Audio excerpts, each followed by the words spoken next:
Everybody, it's Preston here. I'm here with Dan Lenard from the Voiceover Body Shop, and I just wanted to talk to him today because he offers a service to voice actors who record at home, and that's pretty much what we all do. But I want him to explain exactly what he offers so you know that this is available to you in LA. So let's talk to him. Impromptu phone interview! Dan, thanks for coming to my humble abode. Oh, it was my pleasure. So please, explain to me and to the voiceover community, what are you offering everyone in LA? Well, everybody, of course, now really has to have a home studio to record voiceover. And it's important that people learn how to properly do it. And I think that there are many people who may have been doing it for a long time, or people who are just getting going, who may not have the latest information on how you're properly supposed to record your voice for voiceover in 2015. A lot of it involves people using way too much equipment.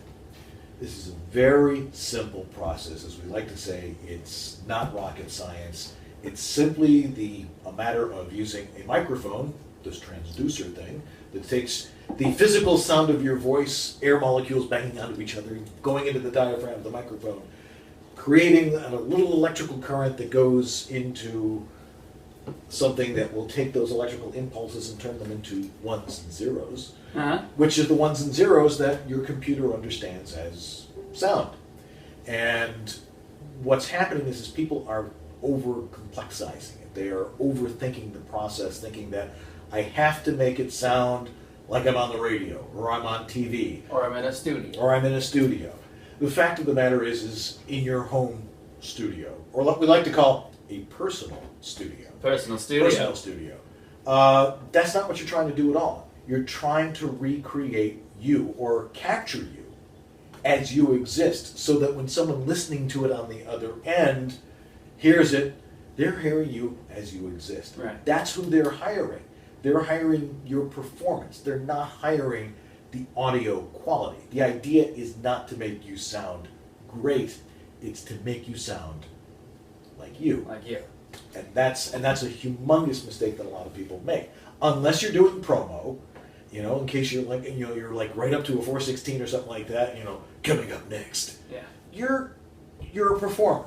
The technology is so simple today, you don't want to overthink it. So what I usually end up doing is if I go into somebody who has an established studio who really hasn't made any changes in, say, the last 5 or 6 years, I basically unplug everything and simplify the whole thing and then play it back, and they go, you didn't do anything. It sounds the same. I'm like, yeah. But we're not using all this stuff. We're not using all this other stuff. I think the mistake that people make is that they think it's supposed to sound like they're on radio or TV. They don't understand why something sounds the way it does on radio or TV. When you send an audio signal in a radio station or a TV station, it goes through a compressor and it's squeezed and it's made to expand out so it's really loud. So what you're hearing on TV or radio isn't the way you actually sound. Yeah. It's this process thing. That's not our job as voice actors. Our job is to record us and capture us as us exists. Right. If that is actually grammatically correct. As us exist. As us exist, in the plural. And we want to give the engineers who are getting our audio all the opportunity to screw with it as much as they want to screw with it. We don't want to screw with it. If you do something on the front end is front-end processing like compression and doing EQ, you do all that stuff on the front end, as you're recording it, it's there forever. Studios. Everyone in LA has got their own studio or closet or booth, and it's a different room, and it's dealing with different noises and different everything. So you can come in and it's not just one of those things where it's like it's this way for everybody. Buy this, buy that, buy this. You have to figure out. It's not one size fits all. Yeah. 95% of the quality of your audio is not dependent on this guy. Microphones are microphones. The right microphone, not a cheap microphone. 95% of the quality of your audio is based on the acoustical signature of the room you're in. How well it diffuses sound so there's not a lot of reflection, so you don't sound like you're in a tube. 95%. 95%. A microphone's going to pick you up no matter what. Yeah. If the acoustics are right and you have a good microphone, it will capture you without other distractions, background noise. So you want to prevent sound from coming in. You want sound not to be bouncing around. So those are two totally different factors. So we look at that. We try to find the best place to do it in your home or your apartment or backyard, if you're so inclined. Yeah. The little hole you dug in your backyard. Right. I mean, that could probably work really well. It just doesn't look so hot. So you come in and you assess the situation. Right. And then you say what simply you would need. Right. And if you already have stuff, you've been working 6 or 7 to 10 years, you just take away things that you may have needed back then, but you don't need anymore because technology is amazing. That's right. The other part of it is technique, knowing how to use a microphone. In the space. In the space that you're in. And most of the time, if you don't mind me turning your microphone. Yeah. Say this was a condenser microphone. This is a Shure 55 Fat Boy from, this is a new model, but this goes back to like the early 50s. If this was a condenser microphone and this is the diaphragm, you'd be about, you don't want to talk directly into it. You want it about yay high and about 5 to 7 inches away, and your copy's down here, so the microphone's not interfering with what you're doing. Yeah. You can see the copy. The microphone becomes non-existent in your mind. Yeah. I think when people see a microphone in front of them, hey, how you doing? That's right.